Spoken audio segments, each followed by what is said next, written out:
सो अभी हम पढ़ेंगे यूट्रस। यूट्रस के लिए जो टर्म हम यूज़ करते हैं वो है हिस्टेरा। मतलब हिस्टेरा वर्ड से हम यूट्रस को आइडेंटिफाई कर सकते हैं। मतलब जैसे हिस्टेरोस्कोपी होता है, हिस्टेरेक्टोमी होता है। सो हिस्टेरस मतलब यूट्रस, वूम, क्योंकि वो यही आके जो फर्टिलाइज है वो जाके एम्बेड होके फर्दर डेवलपमेंट होता है, इसलिए इसको वूम भी बोलते हैं।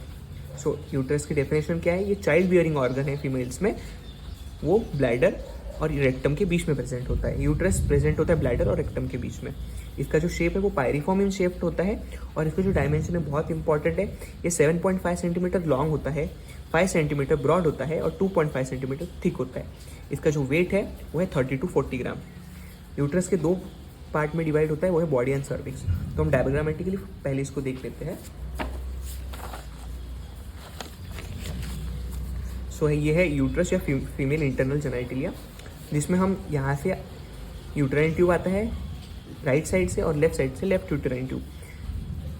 यूट्राइन, ये है यूट्रस। यूट्रस के ऊपर का जो डोम शेप स्ट्रक्चर के अंडर जो प्रेजेंट होता है वो है फंडस। ये यूट्रस, ये यूट्रस की बॉडी और ये है सर्विक्स। यूट्रस और सर्विक्स आगे जाके कंटिन्यू होता है वजाइना में। सो सबसे पहले हम यूट्रस की बॉडी देख पढ़ेंगे, ये है उसकी बॉडी, और उस बाद में पढ़ेंगे सर्विक्स। यूट्रस की जो बॉडी है उसके लैटरली लिगामेंट होता है, ब्रॉड लिगामेंट ऑफ यूट्रस, जो यूट्रस को उसकी जगह पे होल्ड करके रखता है। अगर ये ब्रॉड लिगामेंट खराब हो गए तो यूट्रस प्रोलैप्स होकर वजाइना में चला जाएगा। सो उसकी वजह से एक डिसीज भी होता है जिसका नाम है प्रोलैप्स ऑफ यूट्रस, जिसमें ब्रॉड लिगामेंट ऑफ यूट्रस इतने वीक हो जाते हैं कि यूट्रस जाके वजाइना में चला जाता है। सो ये था यूट्रस। यूट्रस की है बॉडी और बाद में है सर्विक्स, और बाद में जो सर्विक्स है वो वजाइना में जाके ओपन हो जाता है। ठीक है, तो हम सबको अभी इंडिविजुअली पढ़ेंगे। सो इसमें हम यूट्रस, वजाइना और सर्विक्स की डिफरेंट पोजीशंस पढ़ने वाले हैं। तो सबसे पहला जो पोजीशन है वो एंटीवर्जन है। एंटीवर्जन वो है जिसमें ये यूट्रस है, ये सर्विक्स है और ये वजाइना है। तो हमेशा ही यूट्रस और सर्विक्स की जो एक्सिस है वो वजाइना के एक्सिस के साथ 90 डिग्री का एंगल बनाती है। मतलब ये जो एंगल, ये जो लाइन है वो है एक्सिस ऑफ यूट्रस या फिर सर्विक्स, और ये वजाइना के एक्सिस के साथ 90 डिग्री का एंगल बनाती है। इसको हम बोलते हैं एंटीवर्जन। जब ये लॉन्ग एक्सिस ऑफ यूट्रस और लॉन्ग एक्सिस ऑफ वजाइना जब स्ट्रेट लाइन में आ जाते हैं तो इसको हम रेट्रोवर्जन बोलते हैं। जब लॉन्ग एक्सिस ऑफ यूट्रस और लॉन्ग एक्सिस ऑफ वजाइना के बीच में 180 डिग्री का एंगल हो जाता है, और जब लॉन्ग, ये है यूट्राइन एक्सिस और ये है वजाइनल एक्सिस। सो जब यूट्राइन एक्सिस और वजाइनल एक्सिस के बीच में 125 डिग्री का एंगल बनता है तो हम उसको बोलेंगे एंटीफ्लेक्शन। सो 3 कंडीशन होते हैं। एंटीवर्जन जिसमें यूट्राइन एक्सिस और वजाइना एक्सिस 90 डिग्री का एंगल बनाते हैं। रेट्रोवर्जन कंडीशन में यूट्राइन एक्सिस और वजाइनल एक्सिस स्ट्रेट लाइन में आ जाते हैं और 180 डिग्री का एंगल बनाते हैं। और तीसरा कंडीशन है एंटीफ्लेक्शन, जिसमें यूट्राइन एक्सिस और सर्वाइकल जो एक्सिस है वो 125 डिग्री का एंगल बनाते हैं। यह है 3 पोजीशन और एंगुलेशन ऑफ यूट्रस। एंटीवर्जन जिसमें 90 डिग्री का एंगल बनता है, रेट्रोवर्जन जिसमें 180 डिग्री का एंगल बनता है, और एंटीफ्लेक्शन जिसमें 125 डिग्री का एंगल बनता है। उसके बाद है कम्युनिकेशंस ऑफ यूट्रस। जो यूट्रस है वो सुपीरियरली कम्युनिकेट किससे करता था? हमने देखा था कि यूट्रस ऊपर सुपीरियरली कम्युनिकेट करता है यूट्राइन ट्यूब और फंडस से, और इन्फीरियरली वो जाके कंटिन्यू होता है वजाइना और सर्विक्स में। ये यूट्रस है जो आगे जाके यूट्रस और सर्विक्स और वजाइना में जाके कंटिन्यू होता है। ये एक और इम्पॉर्टेंट डायग्राम है जिसे हम यूट्रस के रिलेशंस को पढ़ेंगे। सो ये यूट्रस की बॉडी, और ये आगे जाके कंटिन्यू होगा सर्विक्स और बाद में जाके वजाइना। यूट्रस के जो एंटीरियरली प्रेजेंट होता है ब्लैडर, यूरिनरी ब्लैडर, जो कि एक सर्कुलर इन शेप्ड होता है, जिसको हम वेसिकल से भी रिलेट कर सकते हैं। यूट्रस के पीछे प्रेजेंट होता है रेक्टम और इंटेस्टाइन। सो यूट्रस के एंटीरियर जो रिलेशन है उसमें है ब्लैडर, और यूट्रस के जो पोस्टीरियरली प्रेजेंट है वो है रेक्टम एंड इंटेस्टाइन। सो हम कह सकते हैं कि uterus is present between bladder and rectum. So uterus is present on the posterior side of bladder or anterior side of rectum and intestine. Anteriorly uterus के anteriorly bladder होता है। Bladder और uterus के बीच में एक पेरिटोनियम का fold होता है जिसको हम बोलते हैं यूट्रोवेसिकुलर फोल्ड या पाउच।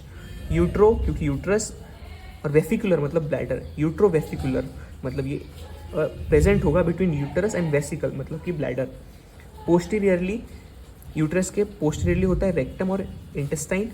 सो यूट्रस और रेक्टम के बीच में एक पाउच होता है, एक फोल्ड होता है पेरिटोनियम का, जिसको हम बोलेंगे रेक्टो यूट्राइन पाउच। रेक्टो क्योंकि रेक्टम प्रेजेंट है और यूट्राइन क्योंकि यूट्रस है, इसलिए ये जो रेक्टो यूट्राइन पाउच है ये प्रेजेंट होगा between rectum and uterus. Easy है इसको याद करना। यूट्रस के एंटीरियरली होता है ब्लैडर मतलब वेसिकल, सो एंटीरियरली प्रेजेंट होगा यूटेरो वेसिकुलर फोल्ड। यूट्रस के पोस्टीरियरली प्रेजेंट होता है रेक्टम, सो इसलिए पोस्टीरियरली जो फोल्ड प्रेजेंट होगा वो होगा यूटेरोरेक्टल फोल्ड। सो यूट्रस जो है इसकी जो बॉडी वो प्रेजेंट है between uterovesical fold and recto uterine fold. तो अभी तक हमने देखा यूट्रस के दो पार्ट है, बॉडी और सर्विक्स। ये यूट्रस की बॉडी है और आगे जाके सर्विक्स में ओपन होता है। बॉडी के जो अपर पोर्शन में होता है वो उसका फंडस है। इसके दो सरफेस है, एंटीरियर या वेसिकुलर सरफेस। यूट्रस का एंटीरियर सरफेस को वेसिकुलर सरफेस बोलते हैं क्योंकि उसमें ब्लैडर प्रेजेंट होता है, और पोस्टीरियर सरफेस को इंटेस्टाइनल सरफेस बोलते हैं क्योंकि यूट्रस के पोस्टीरियर सरफेस पे इंटेस्टाइन प्रेजेंट होती है। दो लैटरल बॉर्डर है, यूट्रस की लैटरल बॉर्डर है। लैटरली जो यूट्रस की जो बॉर्डर है जहाँ broad ligament of uterus present होता है। सो हम पढ़ेंगे फंडस। फंडस क्या है? About uterine tube opening, uterine tube के ओपनिंग के हमने ये डायग्राम में देखा था। तो यूट्रस है, इसके जो ऊपर है वो है फंडस है। सो यूट्रस, तो फंडस क्या है? अपर पार्ट ऑफ यूट्रस है जो कि डोम शेप स्ट्रक्चर है। उसके बाद हमने देखा ये convex dome shape like structure है, यूटेराइन ट्यूब के ओपनिंग इसमें होती है। इसके दो सरफेस हम देखें, एंटीरियर सरफेस या वेसिकुलर सरफेस। यूट्रस का जो एंटीरियर सरफेस है वही वेसिकुलर सरफेस है। क्यों? क्योंकि it is related to unity bladder, और यूनिटी ब्लैडर लगभग सर्कुलर इन होता है जो वेसिकल शेप्ड होता है, इसलिए इसको वेसिकुलर सरफेस भी बोलते हैं। यूट्रस के एंटीरियर सरफेस पे कौन सा फोल्ड है? यूटेरो वेसिकुलर फोल्ड, इसलिए इसका जो एंटीरियरली प्रेजेंट होता है यूटेरो वेसिकुलर फोल्ड या पाउच। पोस्टीरियरली, यूट्रस के पोस्टीरियरली क्या होता है? इंटेस्टाइन होता है, इसलिए इसका जो पोस्टीरियर सरफेस है इसको इंटेस्टाइनल सरफेस भी बोलते हैं। It is related to, uterus का पोस्टीरियर सरफेस किससे रिलेटेड है? रेक्टम और इंटेस्टाइन से। So it is related to rectum and intestine. Posteriorly, uterus के पोस्टीरियरली फोल्ड होता है पेरिटोनियम का, उसको क्या बोलते हैं? Recto uterine fold, recto uterine fold. So it is related to recto uterine fold. इसके जो लैटरल बॉर्डर्स है, फंडस पढ़ लिया, दो स्ट्रक्चर पढ़ लिया, अब वही लैटरल बॉर्डर्स। इसकी जो लैटरल बॉर्डर है वो अटैच होती है ब्रॉड लिगामेंट ऑफ यूटरस से। इसके यूटरस को होल्ड करने, अपनी जगह पे होल्ड करने के लिए जो प्रेजेंट होता है वो होता है ब्रॉड लिगामेंट ऑफ यूटरस, जो यूटरस को उसकी जगह पे होल्ड करता है।